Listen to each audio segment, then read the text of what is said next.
I can, use my hands to talk like if I was an Italian guy doing that, this kind of stuff.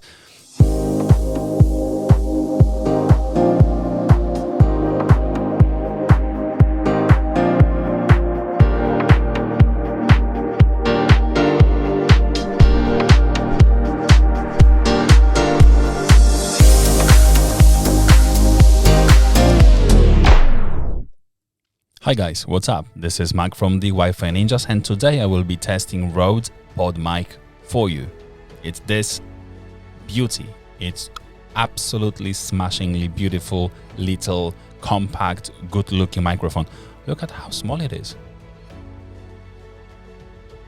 I think it's half the size when compared to the Aston Stealth.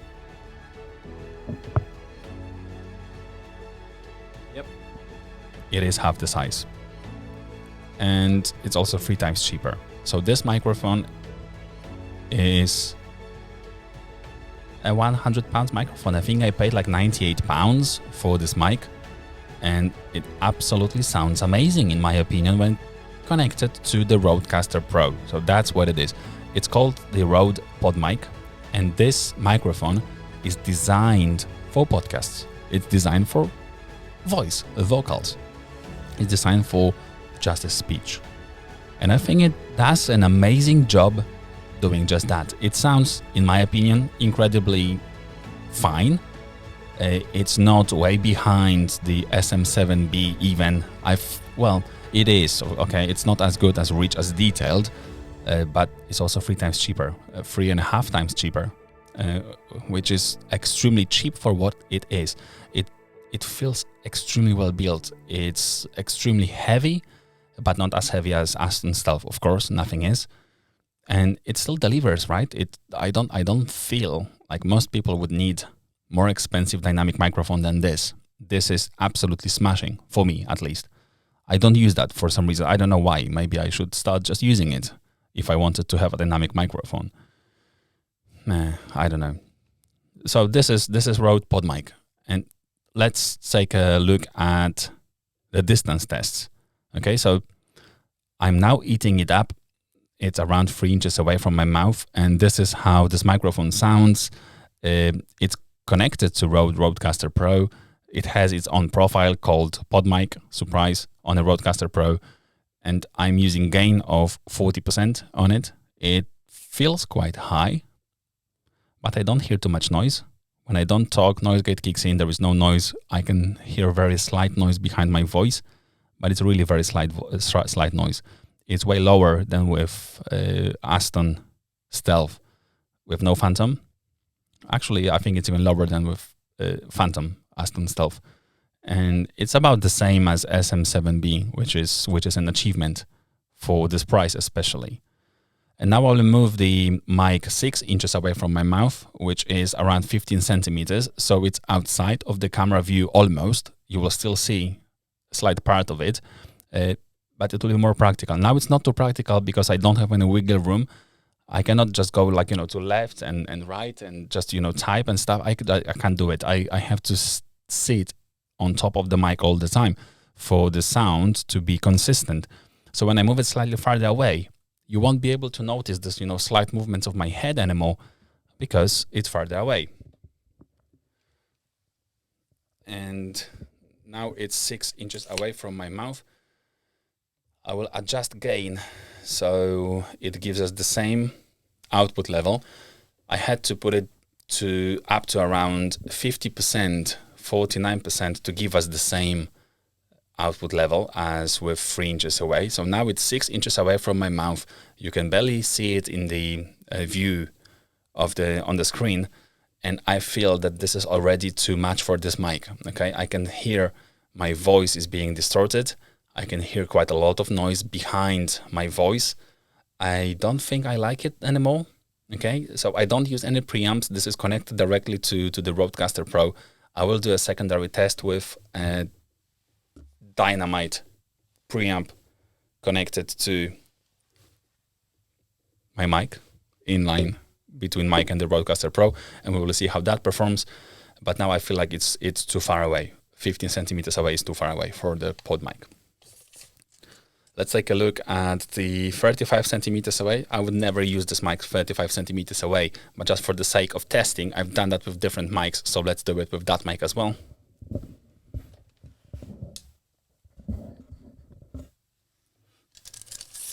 Okay, sorry for the noise. I will have to adjust volume further up to around 55%, and you can't see it. It's absolutely outside of the view of the camera. It's outside of the way. I could put it to the side, you know, I could put it whatever I want, but 35 centimeters away is not good for this mic. You can hear it's extremely noisy, so let's not do it. I'll go back to 40% and 3 inches away.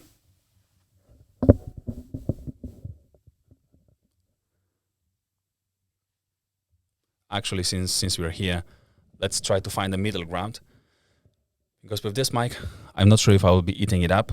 I'll probably be positioning it slightly farther away just for convenience. If you can't eat it up, do it by all means. It sounds absolutely smashing when you're eating it up. Now it's on 42%. It's around, I don't know, 4 inches. So it's in between, 3 and 6. So it's still quite convenient to use. I have some slight wiggle room. I can, use my hands to talk like if I was an Italian guy doing that, this kind of stuff. I don't dislike it that far away. It still sounds very good in my opinion. It's good enough for most applications, for podcasts, for training, for everything. It's not as good at a distance as SM7B that could be positioned to the side, 6 inches away. It gives me even more wiggle room. But for the price, I think it does an amazing job for podcasting. It's great. And now it's back to 3 inches away from my mouth. And this sounds, you must say that this sounds really, really, really good, right? It's really good. Okay, so that's distance tests. Now let's take a look at the 360 test. So I will be rotating this mic, so forgive me if you can hear me adjusting the mic.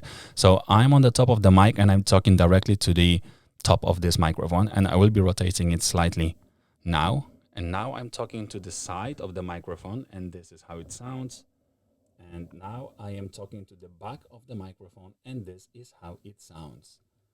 I'm going back to the top of the mic, and now I'm slowly going back to the point where I'm on the top of the mic again.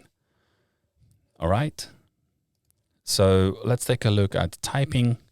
This is just a normal typing, and this is how it picks it up. Smiley face. Okay.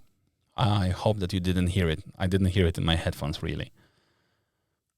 And that's really it, I think, when it comes to like a standard test. Now let's take a look at the interface test, how it sounds with the Rodecaster Pro. I have all the processing turned on. Audio processing is turned on. So this is Rode PodMic connected to the Rodecaster Pro with all the audio processing turned on, and this is how it sounds. I will turn it off now. So I'm turning off all audio processing, which is a compressor, high-pass filter, de-esser, noise gate, oral exciter, big bottom, all off. It's off. So this is a Rode PodMic connected to the Rodecaster Pro with all audio processing turned off. And this is how it sounds. And it doesn't sound that impressive, does it? I'm turning it back on. Audio processing is back on, and it makes all the difference in the world. For me, at least. Last but not least, the Dyson test. Dyson is turned off now. I will be turning it on level 4, which is probably the highest level you would ever need to use that thing. It's so strong. So now it's on level 4. I can hear it even without the mic. It's quite loud. Let's see how it picks it up. It's just like 65 centimeters from the mic on the diagonal toward the back of the mic. So I hope that it should cancel it completely. And now the Dyson is off. So that was Rode PodMic for you. And this is the second part of the test where I added preamp, inline preamp to the equation. So you can see something sticking out of the back of the microphone. That's dynamite inline preamp. And I used to need gain of 40 dBs percent actually on my Rodecaster Pro, and now I'm down to 12, just 12%. A very, very little gain required, and I find it extremely good now. There is no noise when I talk. There is no noise when I don't talk. There is amazing proximity effect, and it's just good. Okay, I think it's well rounded. It sounds great with your voice. So even if you are using PodMic with a Rodecaster Pro, I feel like having a preamp is beneficial for overall quality of the sound. It's around 3 inches away from my mouth, and this is how this microphone sounds. I feel like having a preamp is beneficial for overall quality of the sound. It's around 3 inches away from my mouth, and this is how this microphone sounds. I feel like having a preamp is beneficial for overall quality of the sound. So we still use all the audio effects. It's not the effects, it's really the, how do they call it? Audio processing on the Rodecaster.